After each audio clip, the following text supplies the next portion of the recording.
रात का समय था, चांद बादलों के पीछे छिपा हुआ था और जंगल की हवाएं अजीब सी आवाजें कर रही थी। विनय, अनु और राहुल 3 दोस्त थे जो हमेशा नई जगहों की खोज में रहते थे। इस बार वे एक पुरानी हवेली की ओर बढ़े थे, जिसे गांव वाले शापित हवेली कहते थे। लोग कहते थे कि उस हवेली में कोई कभी लौट कर नहीं आता, लेकिन इन दोस्तों को इन बातों पर विश्वास नहीं था। वे तीनों गांव के बुजुर्गों की चेतावनी को नजरअंदाज कर हवेली की ओर बढ़ चले। हवेली के पास पहुंचते ही उन्हें अजीब सी ठंड महसूस हुई, जबकि मौसम गर्म था। हवेली का विशाल फाटक खुला हुआ था, लेकिन वह किसी को भी अंदर खींच लेने जैसा प्रतीत हो रहा था। हवेली के चारों ओर सूखे पेड़ थे, जिनकी टहनियां हवा में हिलने पर चीखती हुई लग रही थी। विनय ने फाटक को धक्का दिया और वह धीरे धीरे कराहता हुआ खुल गया। हवेली के अंदर का माहौल और भी भयावह था। बड़े बड़े दरवाजे, टूटे हुए खिड़की के शीशे और दीवारों पर पुराने समय के चित्र लगे थे, जिनमें दिख रहे चेहरों के भाव समय के साथ धुंधले और डरावने हो गए थे।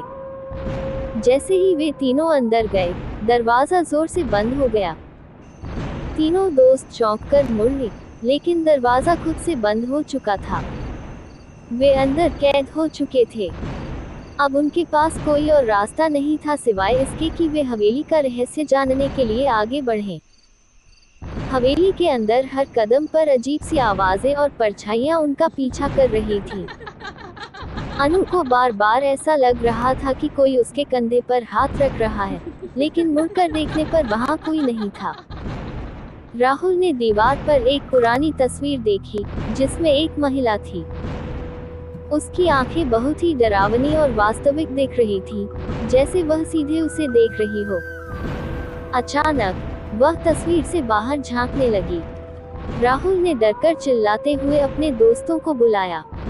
विनय और अनु उसके पास आए, लेकिन तस्वीर अब सामान्य लग रही थी। तुम्हारा भ्रम होगा, विनय ने कहा, लेकिन अंदर ही अंदर वह भी घबराया हुआ था। आगे बढ़ते हुए उन्हें एक कमरा दिखा, जहां एक पुरानी किताब पड़ी थी। वह किताब काले रंग के चमड़े में लिपटी हुई थी और उसकी उपस्थिति ही कुछ अनहोनी का संकेत दे रही थी। विनय ने उसे उठाया और जैसे ही उसने उसे खोला, हवेली की दीवारें कांपने लगीं। किताब में लिखा था, जो कोई भी इस किताब को पढ़ेगा, वह अपनी आत्मा से हाथ धो बैठेगा। इतना पढ़ते ही हवेली के अंदर का माहौल और भयानक हो गया। चारों ओर से चीखों की आवाजें आने लगीं। अचानक अनु गायब हो गई। विनय और राहुल उसे ढूंढने लगे, लेकिन वह कहीं नहीं मिली। वे जानते थे कि अब उनके पास समय कम था, कुछ न कुछ भयानक होने वाला था। राहुल ने विनय से कहा, हमें यहाँ से निकलना होगा, ये जगह अभिशप्त है। लेकिन तभी एक औरत की कर्कश हंसी गूंजने लगी। वह वही महिला थी जो तस्वीर में दिखी थी।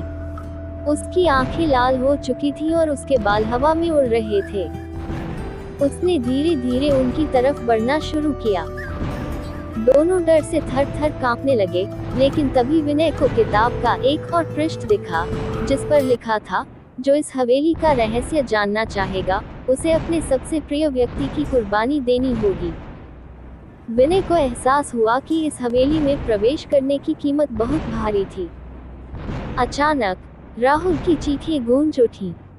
वो हवा में उठ गया, जैसे किसी अदृश्य ताकत ने उसे पकड़ लिया हो। विनय ने उसे बचाने की कोशिश की, लेकिन वह खुद अजीब सी शक्तियों से जकड़ गया था। महिला का चेहरा विकृत हो चुका था, उसकी आंखों से खून जैसा तरल बह रहा था।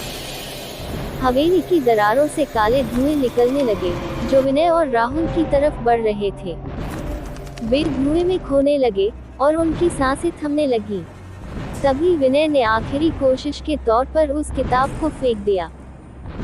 जैसे ही किताब जमीन पर गिरी, हवेली के सभी दरवाजे खुल गए और वह महिला और हवेली के अंदर की सारी शक्तियां गायब हो गईं।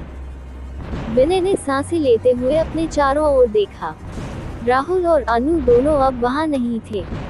हवेली अब शांत थी, जैसे कुछ हुआ ही न हो। वह डर और अवसाद से घिरा बाहर की ओर भागा। बाहर आकर उसने देखा कि हवेली के फाटक फिर से बंद हो गए थे और चारों ओर घना सन्नाटा छा गया था। विनय ने गांव लौटते हुए सोच लिया था कि वह इस हवेली का सच कभी किसी को नहीं बताएगा, क्योंकि जिसने भी इसे जानने की कोशिश की वह कभी लौटकर नहीं आया।